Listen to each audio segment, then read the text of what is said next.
Assalamualaikum warahmatullahi wabarakatuh. Alhamdulillahi rabbil alamin wassalatu wassalamu ala asyrafil anbiya'i wal mursalin habibina maulana Muhammadin wa ala alihi wa sahbihi ajma'in. Man yahdihillahu fala mudilla lahu wa man yudlil fala hadiya lahu.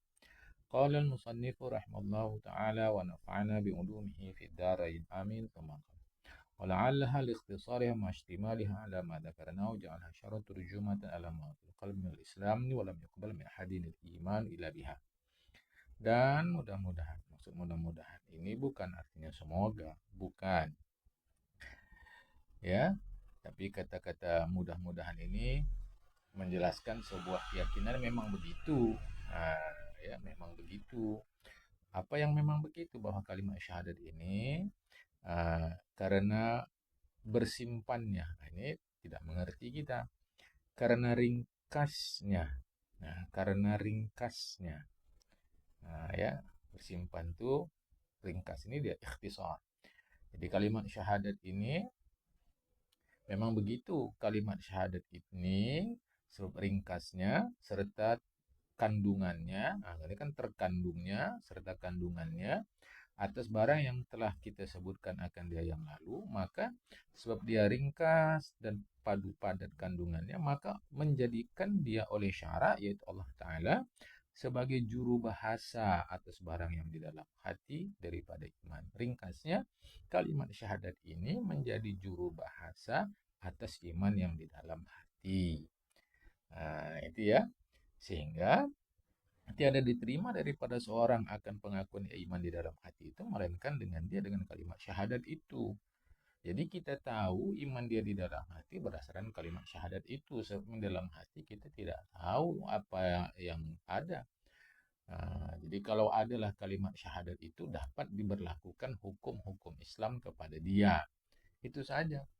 Nah, kalau tidak ada kalimat syahadat itu, yang dia dulunya bukan Islam, mau jadi Islam, kita tidak bisa memberlakukan hukum-hukum Islam kepada dia. Jadi fungsinya itu, bahwa apakah kalau tanpa kalimat itu dia berarti tidak beriman di sisi Allah Ta'ala? Itu urusan dia dengan Allah. Sehingga di dalam mengaji ilmu tauhid seperti ini ada nanti namanya istilah al-iman indallah. Bukan al-iman indan nas. Nah, ya.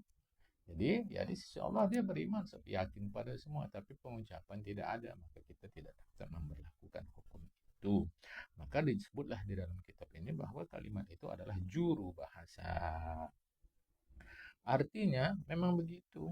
Nah, atau mudah-mudahan di sini maksud memang begitu. Rahasia Tuhan kita pada memilih akan kalimat yang mulia ini, pada menerima iman dengan dia dengan kalimat itu tiada dengan lainnya, tiada dengan kalimat lainnya daripada yang menunjukkan atas sabit. Walaupun ada kalimat-kalimat yang menunjukkan atas sabit, tetap wahdaniyat, esa bagi Allah Ta'ala. Seperti misalnya kata Allah wahid, artinya Allah itu esa.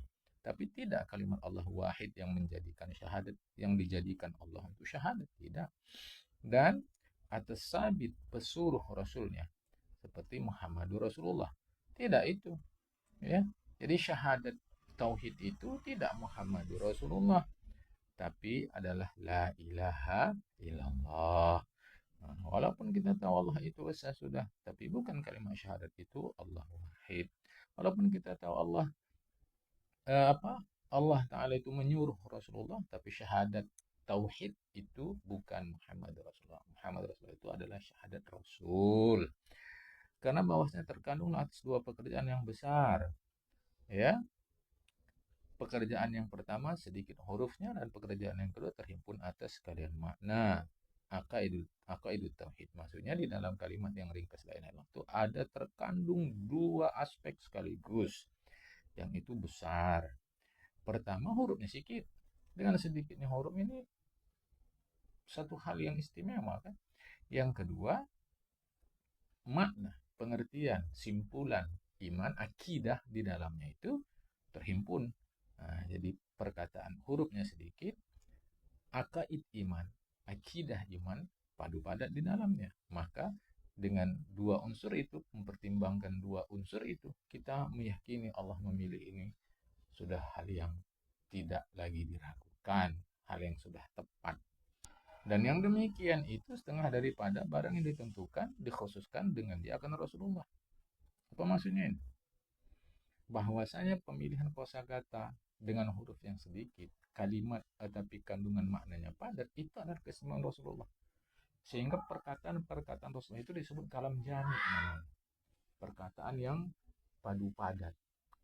Hurufnya sedikit tetapi isinya luar biasa. Maka perkataan-perkataan Rasulullah itu disebut kalam jami. Itu keistimewaan Rasulullah. Daripada segala kalimat yang menghimpun yang tidak terhingga segala makna. Ini disebut kalam jami namanya. Perkataannya mengandung huruf yang sedikit tapi maknanya padat. Itu adalah keistimewaan Rasulullah. Tetapi yaitu dengan sekira-kira barang yang membukakan Allah Ta'ala bagi hambanya. Walaupun dia perkataannya sedikit, maknanya padu padat, bukan sekedar itu.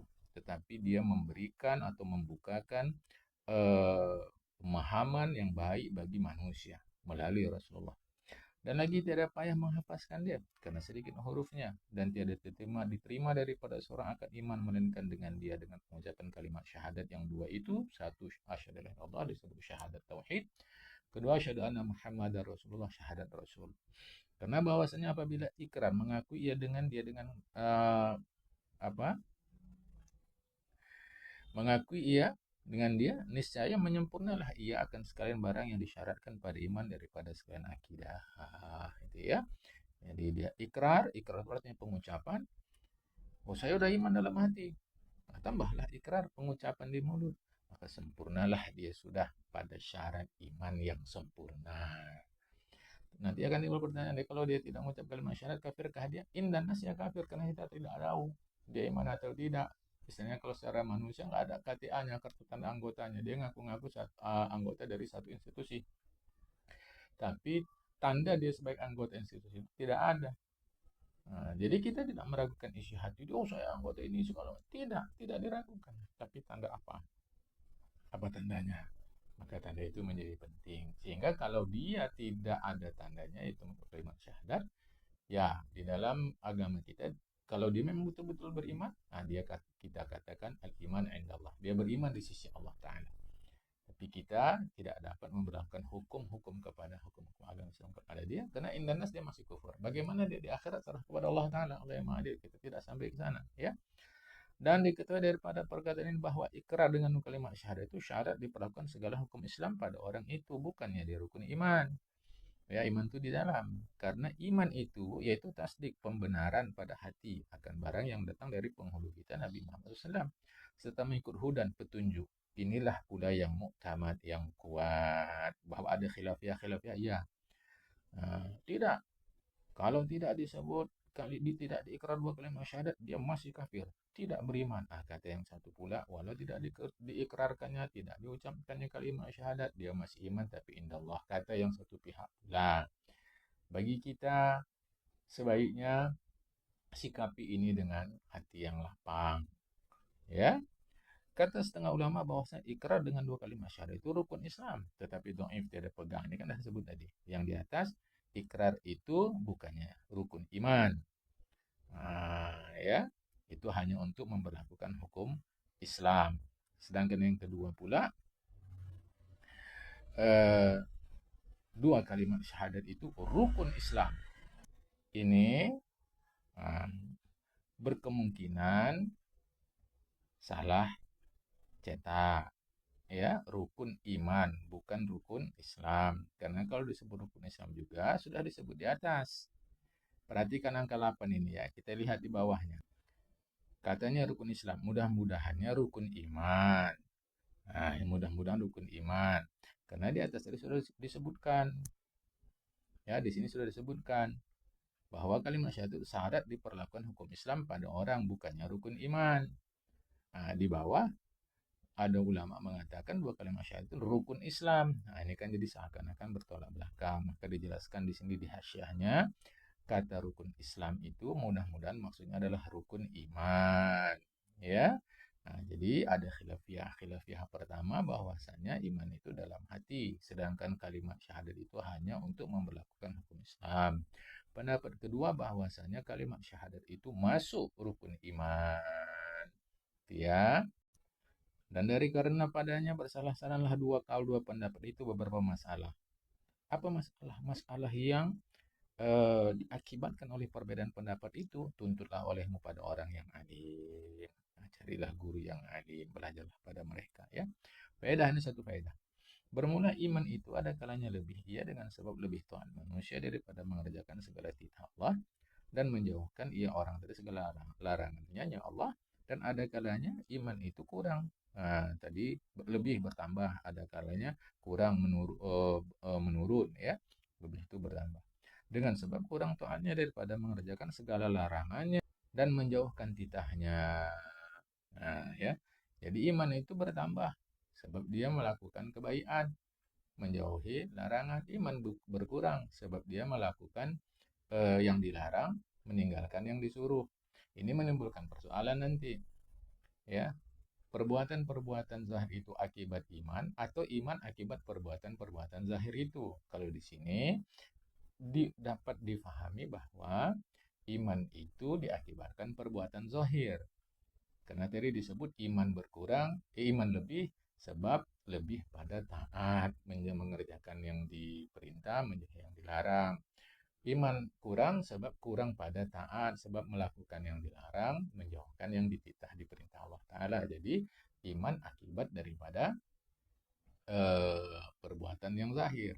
Nah, tapi kalau kita ketat pada definisi, tidak. Iman itulah yang menjadi sebab, bukan akibat dari perbuatan zahir. Nah, ya. Yang mana yang betul? Itu tafsiran. Tafsiran lagi, ya.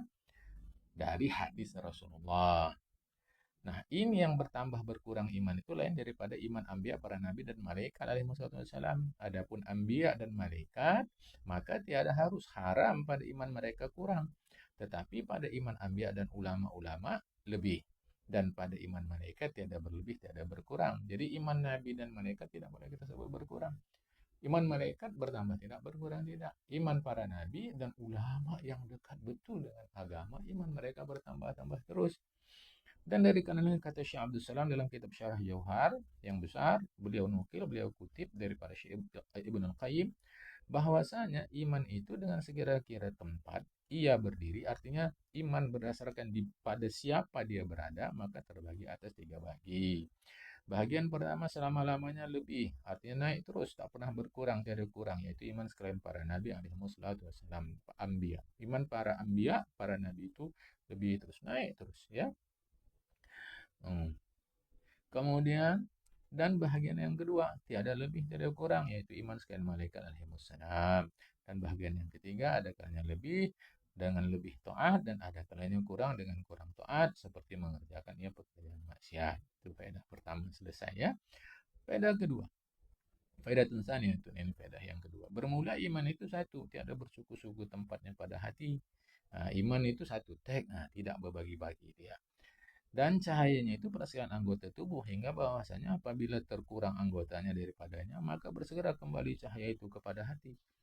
Nah, ya, misal maaf saja, anggota tubuh kita lengkap, tidak ada kekurangan apa, seluruhnya itu dipancari oleh iman. Ya, satu ketika kita mengalami hal sehingga terjadi eh, katalah gangguan pada tubuh kita atau cacat pada tubuh kita, maka yang mestinya iman itu terpancar pada anggota tubuh yang semula ada kemudian hilang dia, itu sinarnya tuh masuk ke hati balik. Begitu kira-kira pemahaman, ya. Soal jika ditanya orang kita iman itu baharukah atau qadim, iman itu baharu atau qadim, lihat jawab bahwasanya jika adalah murad yang dimaksud dengan dia iman itu adalah tasdik, pembenaran pada hati, nah, maka hanyalah itulah dia, ya. Apa maksud? Nanti kita lihat di bawah. Berarti pembenaran adalah dia pada hati. Apa maksud maka hanyalah? Maka itulah dia, nanti ada di bawah insyaallah. Atau tasdik serta ikrar. Tasdik di hati, ikrar di mulut dengan lidah, maka itu baharu. Ya. Jika iman itu tasdik pada hati, pembenaran pada hati, itu maksudnya hanyalah apa? Kodim. Macam mana penjelasan kodimnya? Nanti di bawah. Tapi kalau iman itu pembenaran pada hati yang diiringi oleh ikrar pada mulut, maka baharu. Karena tiap-tiap daripada keduanya, fi'il hamba, perbuatan hamba. Dan hamba serta fi'ilnya itu baharu. Nah, itu ya. Dan jika murad yang dimaksud dengan dia iman yang tasdik di dalam hati adalah petunjuk atas iman. Nah, ya. Dan adalah petunjuk itu sifat yang berdiri pada zat Allah Ta'ala. Maka yaitu qadim. Itu tadi ya. Yang saya bilang tadi itu. Jadi tasdik pada hati itu qadim. Apa penjelasan? Sedangkan itu perbuatan manusia. Kalau ditinjau dari sisi itunya baharulah dia. Apalagi pembenaran itu ditambah pengucapan di mulut, barulah dia. Tapi kalau yang dimaksud tasdik di dalam hati itu, iman di dalam itu adalah petunjuk Allah, sedangkan petunjuk adalah sifat Allah Ta'ala, maka itu qadim. Karena setengah atau sebagian daripada segala nama Allah itu adalah mukmin yang membuat orang beriman. Sudah seperti itu. Jadi iman pembenaran dalam hati itu qadim apa baharu? Ditinjau dari sisi ia perbuatan baharu, maka baharulah dia. Ditinjau dari sisi dia hidayah Allah, sedangkan hidayah sifatnya adalah qadim, itu adalah sifat Allah Ta'ala yang berdiri pada zat Allah Ta'ala, maka itu disebut iman itu disebut qadim. Bagi kita itu adalah persoalan ulama. Persoalan kita adalah benarkan saja. Benarkan saja Rasulullah Muhammad SAW. Syahadan bermula iman dan Islam itu berlainan. Nah, ini pula satu khilaf ya macam tadi. Ada yang mengatakan iman Islam berbeda, ada yang mengatakan iman ya Islam, Islam ya iman. Itu khilaf ya lagi. Makna keduanya pada lughat. Nah, jadi kalau di sini disebut secara bahasa Arab, secara etimologis, kalau kita lihat kamus, Islam berbeda artinya dari iman. Karena iman itu tasdik pembenaran dalam hati, sedangkan makna Islam itu adalah menurut hati. Artinya, eh, secara bahasa, iman dan Islam itu berbeda pada bahasa. Secara bahasa Arab, kalau kita lihat kamus bahasa Arab, iman dan Islam itu berbeda. Apa bedanya? Iman adalah pembenaran yang dilakukan oleh hati, sedangkan Islam adalah menurut, mengikut oleh hati. Jadi yang menurut itu sebetulnya hati. Anggota tubuh itu adalah patuh kepada penurutan hati. Nah, jadi Islam artinya menurut, iman artinya pembenaran secara bahasa. Adapun pada syarak secara agama, maka bersalah-salahan khilaf yang ulama. Kata kebanyakan ulama bahwasanya makna iman itu lain daripada makna Islam. Ini kata kebanyakan ulama. Karena makna iman itu tasdik pembenaran hati pada barang yang didatangkan oleh penghulu kita Nabi Muhammad SAW. Ya, sedangkan makna Islam itu menjunjung, menurut segala titah Allah Ta'ala dan menjauhkan segala larangannya. Begitu ya. Tetapi lagi-lagi ini perbedaan kalangan ulama. Bagi kita yang terpenting yang sudah Islam ini, amalkan amal Islam. Yakini dia. Begitu ya. Dan murad yang dimaksud dengan dia itu mengetahui bagi segala hukum. Apa yang dimaksud dengan menjunjung titah Allah, menjauhkan larangan Allah? Maksudnya adalah mengetahui bagi segala hukum dan tiada ingkar akan dia. Nah, setelah diketahui dan tiada diingkari hukum itu, bagaimana? Sama ada diamalkannya atau tiada diamalkannya, dia tetap disebut orang Islam. Nah, yang penting dia eh, apa namanya itu mengetahui dan tidak mengingkari hukum itu. Dia junjung tinggi hukum sholat yang wajib itu. Hah? Dia junjung tinggi. Dia tahu itu dan dia tidak ingkar wajibnya sholat 5 waktu, tapi dia tidak mengamalkannya, dia tetap Islam. Tetapi jika diamalkannya, dinamailah akan dia muslim yang taat, dan jika tidak diamalkan, dinamanya akan dia muslim yang maksiat. Ya. Dan misal menjunjung titah Allah Ta'ala itu mengucap 2 kalimat syahadat, mengerjakan haji, mengerjakan sembahyang, puasa. Nah ya, menjunjung titah itu seperti mengucap 2 kalimat syahadat. Nah, haji artinya diakuinya hukum haji yang itu wajib. Sembahyang 5 waktu dijunjungnya itu wajib. Puasa Ramadan memberi zakat. Ya.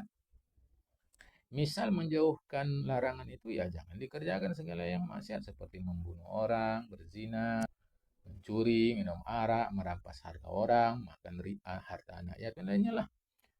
Daripada yang tiada terhingga banyaknya. Tetapi tiada dapat menjauhkan larangan melainkan pada orang yang alim yang mengamalkan ilmunya seperti firman Allah Ta'ala, sehingga kesannya dengan penjelasan di atas tadi macam bertolak belakang? Tidak. Tadi kan sudah dijelaskan, dijunjungnya perintah Allah, diyakini tapi tidak diamalkan, dia berarti orang mukmin atau orang muslim. Tadi di atas disebut orang muslim yang maksiat.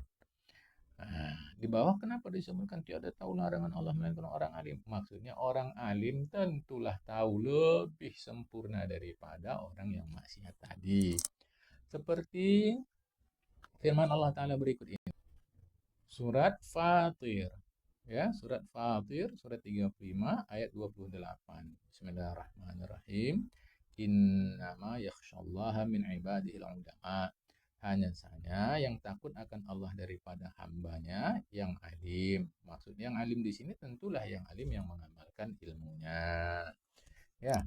Dan dari karena inilah dituntut pada tiap-tiap mukallaf menuntut ilmu. Wajib orang mukallaf menuntut ilmu supaya tahu yang membedakan antara yang disuruhnya Allah dan antara yang ditegahkan. Seperti sabda Nabi Muhammad SAW, talabul ilmi faridatun ala kulli muslimin wa muslimatin. Meskipun hadis ini didaifkan oleh sebahagian, tetapi sebahagian pula mengatakan hadis ini sahih. Ya, hadis ini ada yang mengatakan daif, ada yang mengatakan sahih. Ini harap dipahamkan. Jadi hadis ini bisa kita pakai, ya. Di antaranya diriwayatkan oleh Abu Sa'id Al-Khudri, oleh Imam Suyuti disebut dalam kitab Al-Jami'us Shaghir, tapi tanpa muslimatin. Thalabul ilmi faridatun ala kulli muslimin, ya. Di antaranya juga melalui Anas bin Malik. Nah, ya, itu disebutkan sedemikian. Dikeluarkan juga oleh Ibnu Majah. Ya, tanpa muslimatin. Jadi, tapi ringkasnya hadis ini adalah dapat dijadikan dalil. Apa kata Rasulullah? Menuntut ilmu itu fardu atas tiap-tiap laki-laki dan perempuan. Bermula makna fardu itu dua secara fikih. Pertama dinamakan dia fardu ain, fardu setiap orang, yaitu yang terhenti, yang tergantung dengan dia sekalian ibadat daripada sahnya dan batalnya, halalnya, haramnya pada etikat atau pada perkataan atau pada perbuatan.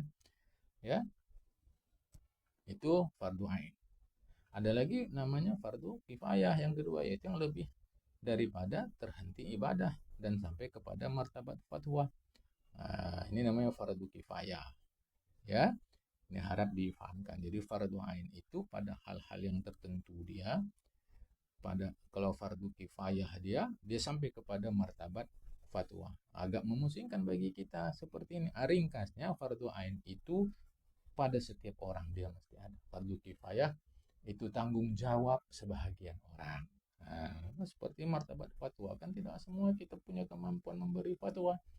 Nah, ringkasnya begitu. Fardu ain itu tanggung jawab setiap pribadi, fardu kifayah tanggung jawab sebahagian anggota masyarakat. Dan setengah daripada yang wajib dituntut itu mengetahui bangsa penghulu kita, Nabi Muhammad SAW itu bangsa apa, itu wajib kita ketahui. Jadi wajib kita tahu bangsa penghulu kita, Nabi Muhammad SAW. Nah, maksudnya siapa beliau? Nah, wajib kita tahu itu. Yaitu Nabi Muhammad bin anak Abdullah bin Abdul Muttalib bin Hashim bin Abdul Manaf. Hingga ini memadalah, ya. Sampai sini cukup. Jadi kita wajib tahu siapa beliau, bangsa apa, bangsa Quraisy. Nah, keturunan beliau artinya nenek moyang beliau Rasulullah Muhammad SAW bin Abdullah bin Abdul Muttalib bin Hashim bin Abdul Manaf. Hingga ini sudahlah cukup memadai. Adapun setengah manusia yang dungu, maka katanya wajib diketahui hingga adenan. Wah, berapa ke atas itu yang mesti kita ketahui? Tidak.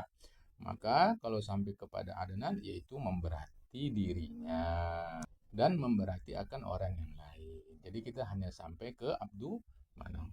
Jadi ingat lagi Rasulullah itu, ya, yaitu Rasulullah Muhammad SAW bin Abdullah bin Abdul Muttalib bin Hashim bin Abdi Manaf. Sudah sampai situ cukup, wajib. Dan wajib diketahui pula bahwasanya diperanakan beliau di Mekah dan berpindah ke Madinah, dan kubur beliau yang mulia itu pun ada di Madinah. Wajib diketahui pula bahwa warnanya putih bercampur merah. Supaya jangan ada penghinaan kepada Rasulullah. Dibilanglah kulitnya ABCD, tidak, ya.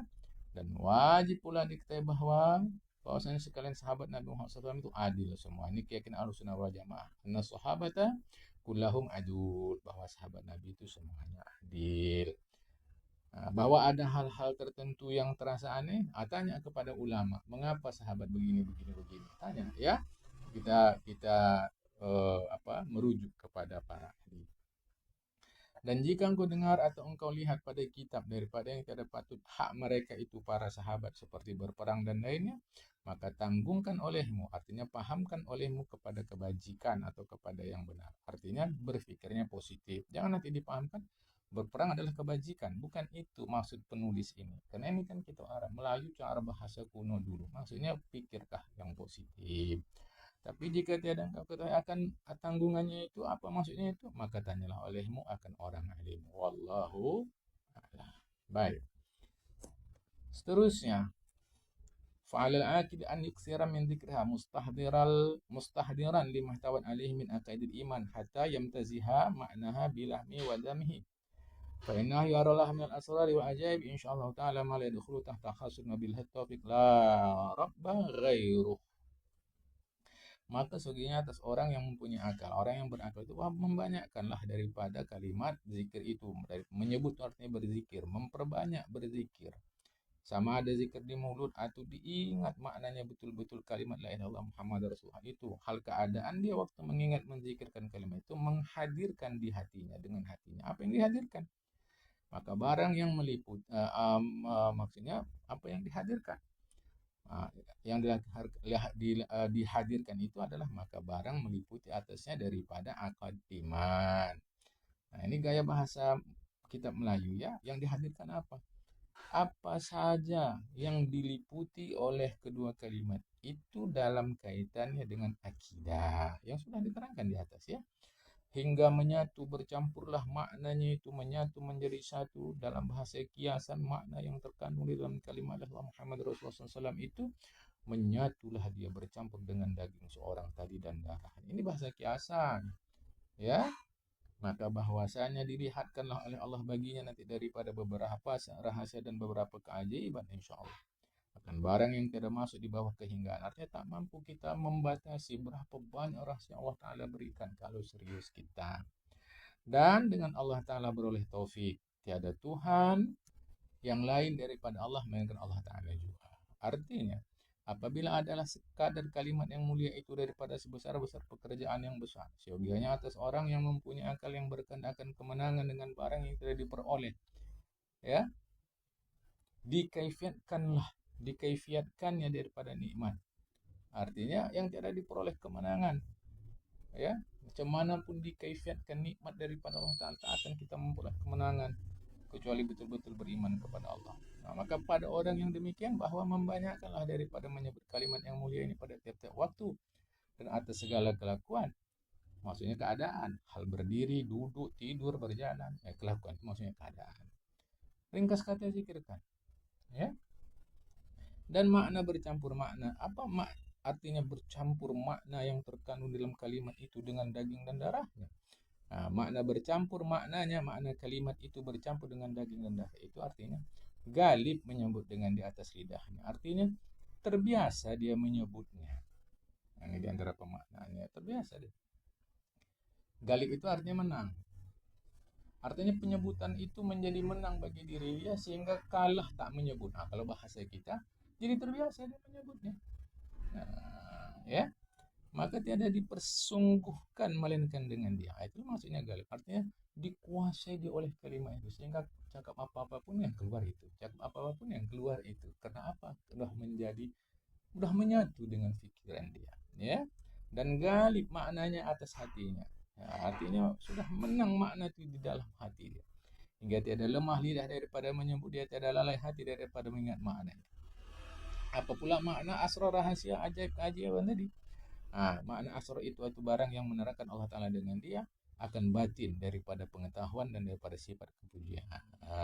Artinya di batin dia itu Allah benahi, ya. Di dalam jiwa raga dia Allah benahi. Meskipun nanti kalau kita mengaji lebih lanjut, asrar itu ada makna khusus pula lagi ya. Kita tak perlu dulu sampai ke sana. Ya, itu ada tahapan belajar ke sana. Tapi yang jelas, yang mudahnya kalau bahasa kita apa batin? Pikiran. Pikiran dia dibaikkan oleh Allah Ta'ala. Pikiran dia diterangkan oleh Allah Ta'ala. Pikiran dia dihiasi oleh Allah Ta'ala hal-hal yang terpuji. Apa di antaranya? Maka setengah daripadanya bersifat dengan zuhud. Zuhud ya, sederhana. Zuhud ini sederhana. Bagi dia yang terpenting adalah kualitas hidup, bukan seberapa banyak benda yang dimiliki, tapi seberapa manfaat benda itu dimiliki. Berapa Bukan seberapa banyak benda itu dimilikinya, tapi seberapa manfaat benda itu bagi dia dan orang lain serta kehidupan ini. Itu zuhud, ya. Kata Imam Ghazali dalam kitab Ihya Ulumuddin, bermula zuhud itu terbagi atas dua bahagian. Yang pertama zuhud fardu, yaitu meninggalkan yang haram, yang tidak bertawar-menawar. Yang kedua zuhud sunat, yaitu meninggalkan sekalian yang halal yang tidak perlu. Halal tapi tidak perlu kita tinggalkan. Kalau perlu ya kita lakukan, kita miliki. Tujuannya kita lakukan, kita miliki untuk kejayaan hidup kita setelah jaya hidup di dunia. Kejayaan hidup di dunia diukur daripada kebaikan-kebaikan kita. Bagi kita yang orang Islam, tentu setelah beriman kepada Allah Ta'ala dan Rasulullah. Dan apa yang dimaksud dengan zuhud? Zuhud itu sunyi batin daripada cenderung kepada yang fana. Itu batin kita tidak cenderung kepada yang fana ini. Dan sunyi hati daripada berpegang dengan yang hilang. Benda yang kepada yang fana itu hati kita tidak cenderung. Benda yang tiada pada kita, hati kita tidak berpegang pada gitu. Nah, itu harap dipahamkan. Jadi kita mampu bersikap arif, ya. Kita mampu bersikap arif. Dan jika tangan itu makmur dengan harta yang halal, maka itu sejalan pinjaman semata-mata dari Allah Ta'ala. Ini kan keyakinan tauhid. Walaupun kita punya banyak hal, banyak sesuatu, itu pinjaman dari Allah. Dan perbelanjaannya pada harta itu dengan izin syarak juga. Jadi apa perbelanjaan itu tindakan. Jadi benda yang kita miliki itu hakikatnya adalah pinjaman dari Allah. Kemampuan kita untuk bertindak terhadap harta itu, apapun tindakan kita lah. Mau kita belanjakan, mau kita pinjamkan, mau kita pakai, pokoknya apa tindakan, itu semua izin syarak. Ibarat kata seperti perbelanjaan wakil yang tertentu menuntut ia kepada yang diturunkan daripada belanja itu dengan mati. Nah, maksudnya seperti wakil, ya. Nah, wakil si A berwakil kepada si B. Nah, kalau cara kita seakan-akan Allah mewakilkan kepada kita. Nah, ambil tindakan terhadap harta yang aku amanahkan kepadamu. Kira-kira begitu. Ibarat orang mati kepada orang hidup terhadap orang mati. Kita mengambil tindakan sebagai wakil terhadap harta dia. Kira-kira begitu. Dan kehilangan harta serta tiap-tiap nafas itu harus difahamkan begitu ya. Dan tidak sembunyi bahwa yang demikian itu menetapkan daripada nafsu itu bergantung dengan barang yang terdapat daripada hilangnya. Nah, jadi kalau kita memahami begitu, uh, sikap kita seperti itu menetapkan daripada nafsu bergantung dengan barang yang tak dapat tiada daripada hilangnya. Kalau kita tergantung situ, nah, kalau tidak ya tidak. Makanya kita mesti bersifat atau bersikap zuhud dengan izin syarak. Kalau tidak, nanti kita tak bisa tidak tergantung saja kepada barang itu. Dan setengah daripadanya rahasia yang Allah berikan itu adalah tawakal, yaitu kepercayaan hati dengan wakil yang sebenarnya. Jadi tawakal itu percaya hati kepada wakil yang sebenarnya. Siapa wakil yang sebenarnya? Yaitu Allah Ta'ala. Dengan sekira-kira diam daripada kesusahan kalau datang susah. Kenapa? Percaya dia dengan musabbibul asbab, yaitu Allah Ta'ala. Dan tidak memberi cedera pada tawakal itu. Jadi kalau kita tawakal kepada Allah Ta'ala, percaya kepada Allah, tak bolehlah kita berusaha secara zahir. Tidak. Jadi sudah jelas disebut, tiada memberi cedera. Tidak apa-apa, tidak mempengaruhi tawakal. Kalau kita mencari secara zahirnya daripada beberapa sebab tidak menghasilkan hajatnya, syaratnya. Apabila ada hatinya itu sunyi daripadanya. Jadi artinya hati itu sunyi dari tergantung pada kehidupan dunia ini. Jadi tawakal dia, percaya kepada Allah. Nah, terus kalau begitu, kalau percaya kepada Allah, tak usah berusaha. Kalau berusaha berarti itu rusak tawakal kita. Tidak, syaratnya satu. Hati itu tidak tergantung pada usaha kita. Nah, bersamaan padanya wujudnya dan adamnya. Nah, ya. Ada atau tiada usaha itu kita tidak tergantung di situ. Tapi secara syariat seperti yang sudah pernah kita ngaji, kan tak ada masalah. Aku dapat ini karena aku usahakan. Itu secara syariat, secara ucapan tak apa-apa. Tapi secara tauhid itu wakil pada Allah Ta'ala. Allah itu semua ya. Nah, oh, aku usaha tak dapat. Karena aku tak berusaha, tadi salah saya, bukan aku usaha maka tak dapat. Aku tak berusaha tak dapat, berarti tiada. Aku berusaha, aku dapat, berarti ada. Itu tidak apa-apa ucapan seperti itu, asal bukan keyakinan semata-mata usahaku. Tadi di atas sudah dikuncikan dengan izin syara, izin Allah Ta'ala. Gitu ya. Setengah daripadanya apa rahasia yang kebaikan yang Allah berikan kepada kita kalau betul memahami kalimat itu selain daripada zuhud dan tawakal, yaitu daripada yang malu. Malu iman, bukan malu taat, bukan malu tabiat. Nah, ada orang disuruh maju ke depan malu, malu, malu, malu, malu. Apa itu maksudnya? Bukan, itu malu tabiat. Ada memang tabiat manusia malu begitu. Malu taat artinya malu melanggar hukum Allah, meninggalkan perintah Allah. Dengan cara membesarkan Allah Azza wa Jalla, dengan berkekalan menyebut namanya, menyungguh-nyungguhkan akan titah Allah pada mengerjakan dia, dan menyungguhkan tegah Allah pada meninggalkan dia, dengan menahan diri dan mengadu-ngadu kepada orang yang lemah. Artinya menahan diri daripadanya, ya, menahan diri daripada mengadu-ngadu kepada orang lemah. Apa maksudnya ini? Dan orang yang fakir. Artinya manusia dalam hubungan dengan Allah semuanya lemah, semuanya fakir. Jadi penyebutan lemah dan fakir ini penambahan penjelasan.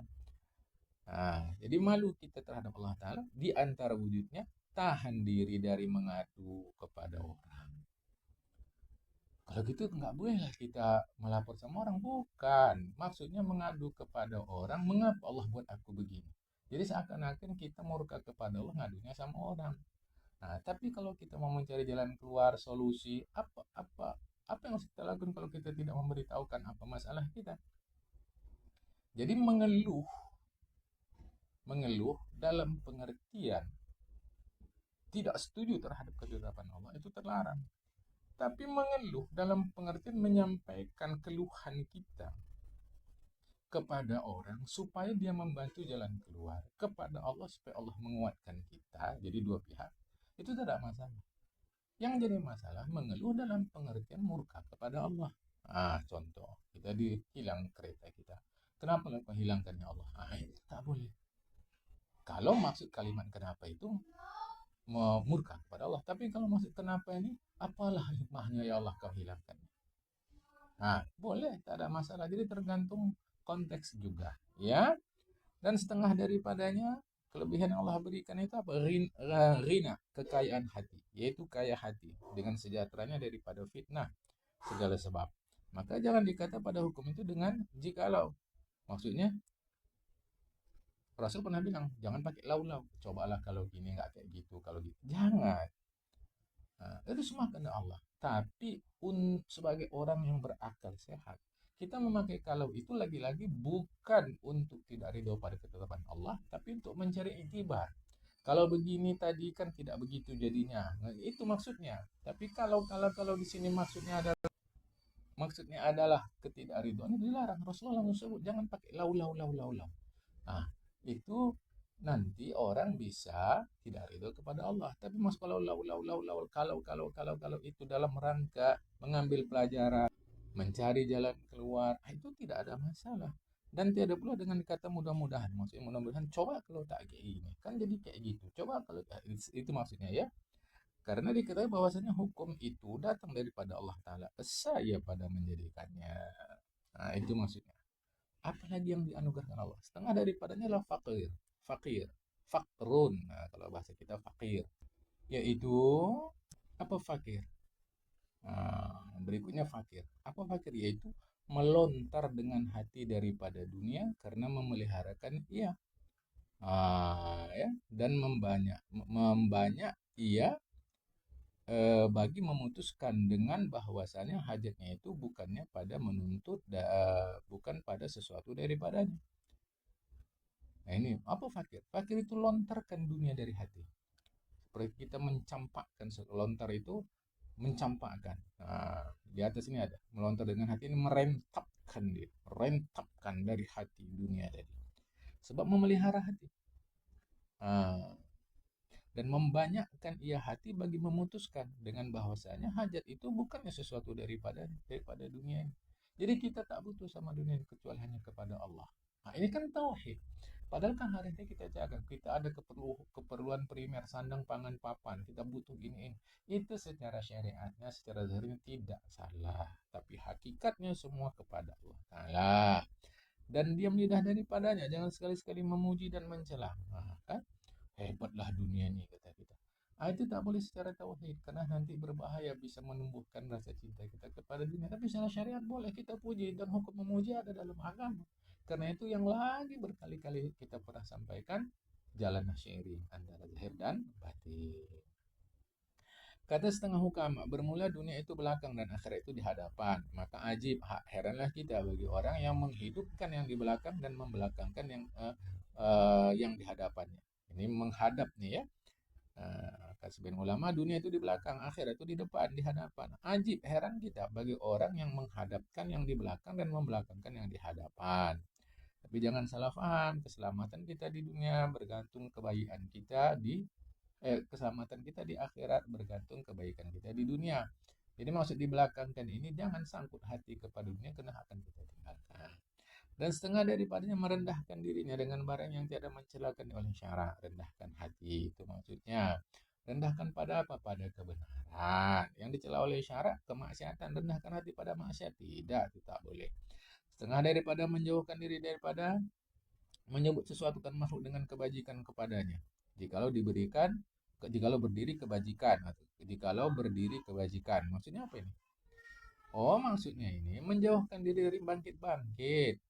Menjauhkan diri daripada menuntut sesuatu akan makhluk dengan kebajikan kepadanya, jikalau berdiri kebajikan. Artinya dia sudah buat baik sama orang, dia menuntut pula kebaikan dari makhluk untuk diri dia. Itu namanya membangkit. Bangkit-bangkit. Aku udah buat baik sama kau, kau buat baiklah sama aku. Itu dijauhkan. Karena diketahuinya dengan bahwasanya kebajikan dan kejahatan mereka itu kepada itu makhluk bagi Allah Ta'ala. Ya, itu tak boleh. Atau maksudnya begini, kita koreksi pemahaman saya tadi. Berdasarkan penjelasan barusan ini. Artinya, lihat ya, setengah daripada menjauhkan diri daripada menyebut sesuatu akan makhluk dengan kebajikan kepadanya, jikalau berdiri kebajikan, karena diketahuinya dengan bahwasanya kebajikan dan kejahatan mereka itu kepadanya itu makhluk bagi Allah Ta'ala. Artinya, wah hebat kali lah si Fulan dah buat baik sama aku, sehingga ya kalau bahasa tingginya macam di dewa-dewakannya kali si Fulan yang sudah menolong dia itu. Secara tauhid itu salah. Sebab apa? Semua kebajikan itu dari Allah dan itu makhluk Allah Ta'ala. Tapi bolehkah kita memuji? Boleh. Itu kan tadi jalanlah luar dan dalam. Syariat dan hakikat itu jalan sekaligus. Ya. Atau pas kita dapat keburukan dari sebulan, kejam kali sebulan gini. Ya memang kejam, secara syariat boleh kita sebut. Tapi dalam hati ingat, semua ini ketetapan Allah Ta'ala. Nah, payah kali, memang. Jadi hidup kita ini berlatih untuk menjalankan secara seiring luar dan dalam. Apalagi ada firman Allah, apalagi ada surat ke 97 ya. Surat ke-30, surat 97 ini ya. Surat 37. Apalagi ada surat ke-37 yaitu surat As-Saffat ayat 96. Allah mengatakan, Bismillahirrahmanirrahim, Wallahu khalaqakum ma ta'malun. Allah Ta'ala yang menjadikan kamu dan sekalian perbuatan kamu, baik maupun buruk, jahat. Maka kita selaku orang beriman, maka tiada melihat ia bagi dirinya kebajikan hingga menuntut di atas perbalasan. Satu. Jadi kalau dia buat baik, dia nggak menuntut orang balas, apalagi membangkit. Dan tiada melihat ia mereka itu kejahatan. Kalau diburukkan orang dia, ya dia tak melihat itu hingga mencelalah ia akan mereka itu atasnya, tidak. Melainkan bahwa adalah syarak yang menyuruh dengan mencela, melainkan bahwasanya adalah syarak yang menyuruh dengan mencelai mereka itu pada ketika itu dikerjakan akan barang yang disuruhkan dengan dia oleh syarak. Jadi kalau kita buat baik sama orang, ya kita paham betul kebaikan kita pun karena izin Allah Ta'ala, maka kita tidak pantas mengharap baik balasan dari orang. Kalau orang mencela kita, tak pantas juga kita celah dia. So, itu berdasarkan surah 37 tadi, ayat 96 itu semua Allah Ta'ala secara tauhid, tapi secara zahir boleh si fulan yang melakukan. Nah, kita mengharap balas balik tetap tak boleh ya. Tapi kita mengatakan aku berbuat baik sama dia, bahwa dia buat jahat sama aku, itu boleh dengan syarat kita yakin betul semua ini kerja Allah Ta'ala. Ini secara tauhid. Bolehkah kita mencela? Yang kita cela kalau disuruh syarak boleh. Yang dicela apanya? Bukan orangnya, perbuatannya. Itu ya. Apalagi setengahnya adalah daripada syukur, yaitu mengikhlaskan hati dengan memuji atas Allah Ta'ala dan melihat segala apa itu? Segala tak dapat bacaannya apa ini? Melihat segala nikmat di dalam lipatan nikmat. Artinya lawan tak dapat apa artinya ini ya? Tak dapat, tak tahu kita, tak bisa mengarang-arang. Jadi yang jelas syukur itu yaitu mengikhlaskan hati memuji Allah Ta'ala. Melihat segala nikmat di dalam lipatan nikmat. Artinya nikmat ini buruk, nikmat itu baik, nikmat ini bahaya, nikmat itu sedap. Apa maksudnya ini? Kita mampu melihat di dalam yang buruk hal-hal yang baik. Kalau bahasa orang sekarang, mampu melihat sisi positif dari segala hal termasuk hal yang negatif. Ya, ini saya tak tahu nih. Artinya lawan bantah daripada Allah Ta'ala. Ini saya tak tahu. Ya, baik. Dan makna ajaib itu adalah keramat. Kalau tadi kan ini asrar rahasia-rahasia yang Allah berikan kepada kita. Ajaib-ajaib itu apa? Keramat. Apa arti keramat? Kemuliaan yang Allah berikan kepada orang yang Allah kasihi. Ini pada orang, jadi bukan pada benda-benda keramat, sepatu keramat, keris keramat, kereta keramat, tidak. Maka setengah daripadanya keramat itulah dihantarkan Allah berkat pada makanan. Keberkatan pada makanan kita itu termasuk keramat kemuliaan dari Allah untuk kita. Hingga banyak yang sedikit. Yang sedikit terasa banyak, terasa sama kita, yang sedikit itu. Tapi kok terasa cukup saja, itu berkat.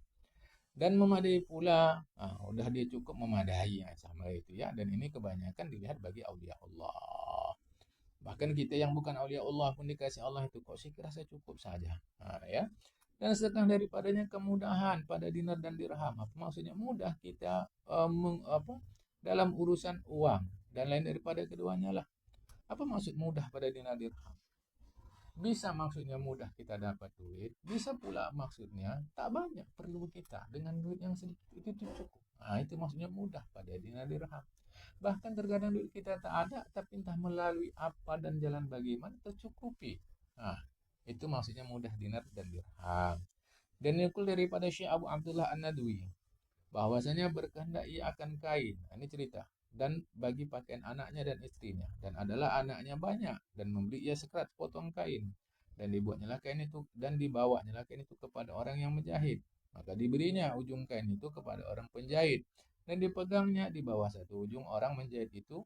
Dipegangnya di bawah satu ujung. Orang yang menjahit itu tinggi tempatnya. Maka diguntingnya kain itu. Dan melepaskan sekali sedikit-sedikit hingga jadi beberapa baju. Maka lama yang demikian itu saat seorang menjahit, maka berkata dia. Artinya orang menjahit itu di atas dari bawah. Pegang satu di atas sama kaos, pegang bawah. Potongnya. Mestinya kan kain itu jatuh. Tapi potong lagi cukup ya. Potong lagi macam tumbuh pula kain tadi. Maka berkatalah orang yang menjahit bagi Syekh itu, hai Syekh, bahwasanya kain sekerat ini ada cukup. Maka kata Syekh baginya, karena sebab takut ia akan fitnah, ya, sesungguhnya cukuplah, ia cukup. Tahu lagu kau dan dilontarkan hanya tinggal daripada tangannya. Cukup, tak cukup, cukup kata Tuhan Syekh. Cukup. Begitulah keramat yang Allah Ta'ala berikan. Yang kita lihat tak cukup, ternyata cukup. Itu keberkatan dari Allah Ta'ala. Dan makna taufik itu menjadikan Allah Ta'ala pada hambanya kuasa pada berbuat ibadat dan taat kepada Tuhan. Itu arti taufik. Karena taufik itu wafaka yuwafiku, taufik artinya sesuai cocok. Apa makna dia? Ini ada petunjuk, lantas kita berjalan cocok sesuai pas dengan petunjuk itu namanya taufik. Maka disebut di sini tadi Allah Ta'ala menjadikan kekuasa, sanggup, mampu pada orang itu untuk berbuat ibadat dan taat sesuai dengan petunjuk kepada Tuhan. Nah, itu maka disebut taufik. Jadi itu tidak semua orang dapat taufik, dan itu hak Allah Ta'ala. Ya, dan makna menghadirkan dengan hati barang yang meliputi atasnya daripada kalimat itu, yaitu menghadirkan perhimpunannya secara umum, yaitu la mustaghnin anhu kullu ma siwahu wa muftaqirun ilaihi kullu ma adahu. Ringkasnya, istighna iftikar. Hadirkan istighna iftikar pada kalimat itu insyaallah ya. Atau la ma'budu bihaqqin mawjudan ilallah. Wallahu a'lam. Ya. Nah, itulah dia yang sudah kita kaji-kaji. Wa nas'alullaha subhanahu wa ta'ala an yaj'alana wa hibbatan 'inda al-mauti natiqina bi kalimati syahadati bisyahati limaini, atau apa nih, nanti kita lihat artinya ya. Dan kami mohon akan Allah Ta'ala bahwa menjadikan Allah akan kami dan yang mengasihi akan kami tatkala akan mati, agar Allah kasihi kita, menyebut sekalian kita itu dengan dua kalimat syahadat, lagi mengetahui kita dengan dia, alimina biha, ya, natiqina alimina biha, kita tahu arti dia. Artinya tiada syak bahwasanya kalimat yang mulia ini terlalu besar fadilatnya, seperti yang sudah kau ketahui dahulu. Dan yang punya karangan menjadikan ia pada ketika hendak mati itu menyebut dua kalimat ini. Tuan Syekh Sanusi mau meninggal beliau dapat sebut kalimat ini yang sudah ma'ruf pada mahadzab kita Syekh Al-Anhu, yaitu kalimat la ilaha illallah. Jadi iftikar, istighna, iftikar, pahamkan, maka hanyalah karena sabda Nabi Muhammad SAW, man kana akhiru kalami la ilaha illallah dakhala jannah. Siapa? Man kana akhiru kalami la ilaha illallah dakhala jannah.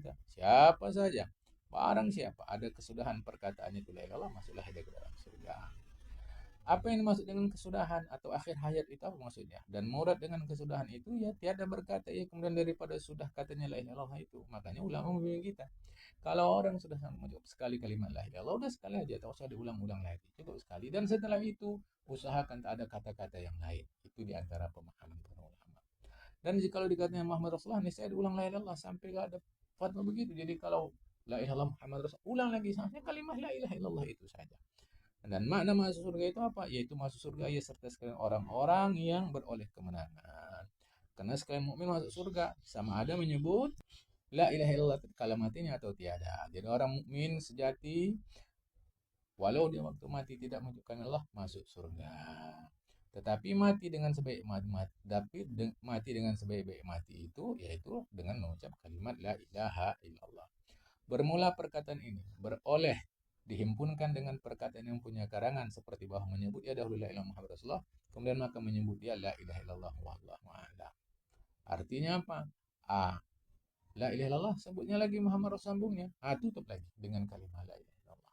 Maka pastikan catatan terakhir dari mulut dia oleh malaikat rakib adalah kalimat la ilaha illallah.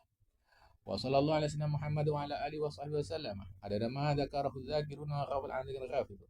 Dan memberi rahmat Allah Ta'ala atas penghulu kita Nabi Muhammad SAW dan atas keluarganya atau yang mengikut dia dan segala sahabatnya, dan sejahtera Allah Ta'ala atas sekalian mereka. Itu sebilang-bilang barang yang menyebut akan dia oleh sekalian yang menyebut, dan sebilang yang lalai daripada menyebut dia oleh sekalian orang yang lalai. Dan sebanyak apa manusia sama ada menyebut tak menyebut, sebanyak itulah kita mengharap Allah memberikan salawat dan salam untuk Rasulullah. Ini bahasa kiasan, tak perlu pula kita menghitung orangnya. Wa radhiyallahu ta'ala an ashabi rasulillah ajma'in wa tabi'in wa tabi'in tabi'in lahum bi ihsan ila yaumiddin wa salamun ala jamil anbiya'i wal mursalin alhamdulillahi rabbil alamin. Dan radhiyallahu ta'ala, dan ridha Allah Ta'ala daripada sahabat Rasulullah sekalian, dan ridha Allah Ta'ala daripada sekalian tabi'in, artinya yang bertemu dengan sahabat, dan tabi' artinya yang bertemu dengan sahabat. Jadi sahabat itu artinya yang bertemu dengan Rasulullah, ya. Tabi'in artinya yang bertemu dengan sahabat, dan tabi'in ya. Ini tabi'in artinya yang bertemu dengan sahabat, bukan yang bertemu dengan orang yang bertemu dengan sahabat, itu maksudnya.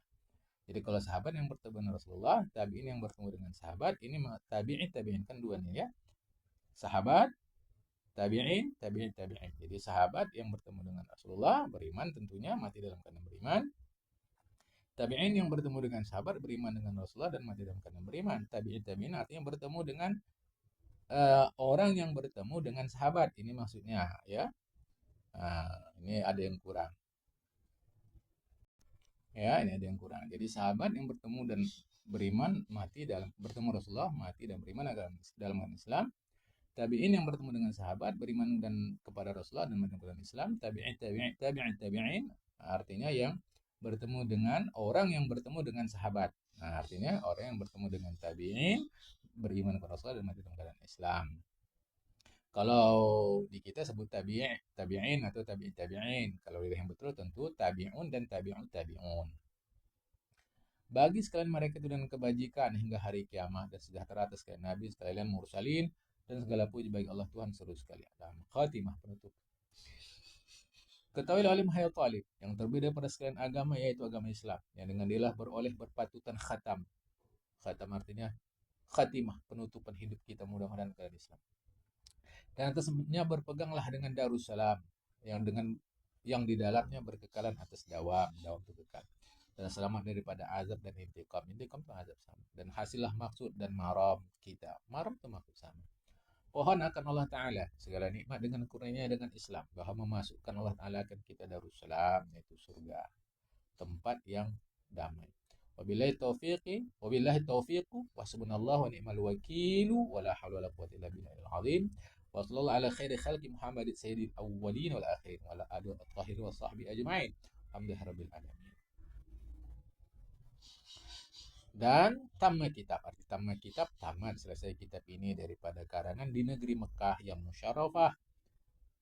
Walau beliau ini adalah orang Aceh, tapi ditulis kitab ini sampai tamat di negeri Mekah. Kapan? Daripada malam Jumat pada 24 hari bulan Sya'ban. Maksudnya tanggal 24 Sya'ban pada hijrah Nabi Muhammad SAW 1170 tahun. Jadi tahun 24 Sya'ban 1170. Wallahu a'lam bishawab wa ilaihil marja' wal ma'ab. Assalamualaikum warahmatullahi wabarakatuh.